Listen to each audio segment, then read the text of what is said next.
la parade glissée. Alors, c'est assez intéressant à voir. Est-ce que vous allez retrouver le principe de la clé sur quelques défenses en termes de donc ici, parade glissée.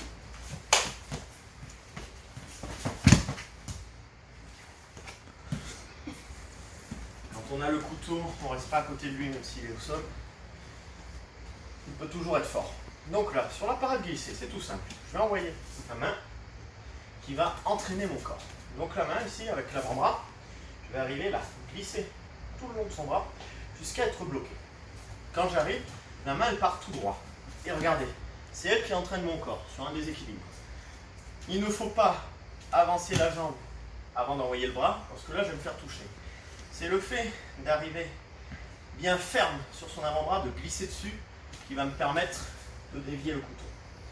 Que je termine la main dans sa tête ou ailleurs, peu importe. Ce qu'il faut ici, c'est vraiment glisser sur son avant-bras. Une fois que je suis bloqué, à ce moment-là, je ramène sa main à mon corps, bloque contre moi, et je frappe en piston. Comme vous voyez ici, bien le poing fermé dans ce sens. D'accord ? Je ne vais pas frapper là, je suis trop court pour venir le visser. Je vais être mal positionné, je vais me casser le poignet. Là, je profite de toute ma hanche, je tombe bien sur ma pointe de pied, et je frappe, et je frappe. 2-3 fois. Alors bien entendu, c'est pas juste comme ça, statique. Attaque-moi. Quand il m'attaque, d'accord, il va falloir le bouger, Gugus. Si je ne le bouge pas, je ne le fais pas convenablement, je ne vois pas assez de force. À l'entraînement, même sans lui faire mal, vous pouvez quand même le bouger. Il faut que ce soit vraiment ferme. Il va reculer sous les patates. C'est normal, il se prend des coups à la tête, ça va le faire reculer automatiquement. Pas besoin plus que 2-3 coups. Il faut juste le surprendre et le détendre pour pouvoir placer la suite. La suite, il sera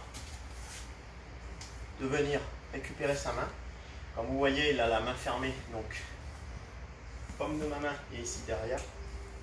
Il vient se placer ici. Je me saisis comme si je voulais éplucher une peau de banane. Je passe bien à l'intérieur. Et ici, deux possibilités. Soit le petit saut sur place, comme ceci, pour casser le poignet, et l'amener au sol directement.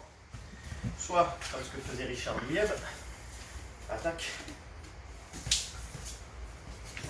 coup au parti, avant d'amener au sol. C'est un peu plus technique, mais ça passe bien. Si vous êtes à l'aise dessus, si vous avez un gabarit léger, ça passera bien. Un gabarit un peu plus lourd, attention, le coup de pied va être épuisant. Préférez à la limite passer plutôt sur cassage du poignet directement. Avec votre poids, vous allez lui arracher le bras, sans souci. Donc voilà, là pour le moment, vous allez vous attarder surtout sur ces deux parties-là. L'entrée, en ayant bien la main au niveau du plexus. Pourquoi ?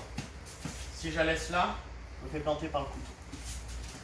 Lance la main, hop, je la mets au niveau du plexus. Là, je ne risque pas de me faire planter. Je ramène, je frappe.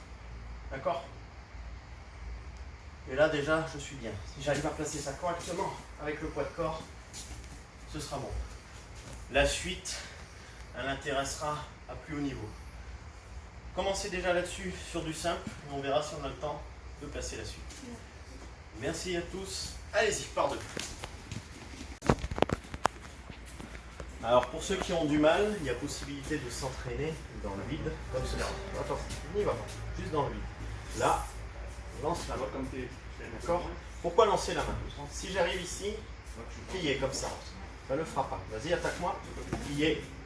Me fait avoir. Je réagis trop tard. Et il a toute sa force.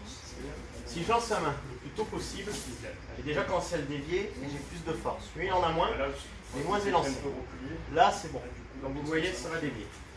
Ici, il faut penser à une chose, c'est comme si je voulais lancer un couteau. Et faire ce mouvement pour lancer le couteau. D'accord ? Je vais vraiment accompagner le couteau. Et casser le poignet à la fin. Là, bon, on ne va pas casser le poignet, ça ne servirait pas. Ce qu'on va faire ici, c'est lancer la main, ici protéger. Là, ça va glisser tout le long. On va accompagner notre main avec notre bras. On part. Et là, c'est bon, j'ai dévié, je peux contre-attaquer. Si je ne fais pas ça, la suite de mon mouvement est inutile. Quand il m'attaque, d'ailleurs, il faut que j'attaque un peu ferme. Faut qu'on sente si on se fait toucher ou non. Voilà.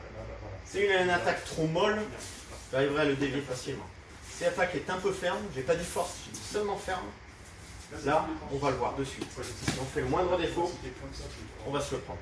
Encore, t'as été gentil. Ça dévie. Alors, profitez de ce conseil pour bien vous entraîner. Si vous avez vraiment du mal en cours, entraînez-vous solo. J'ai dit entraînez-vous solo.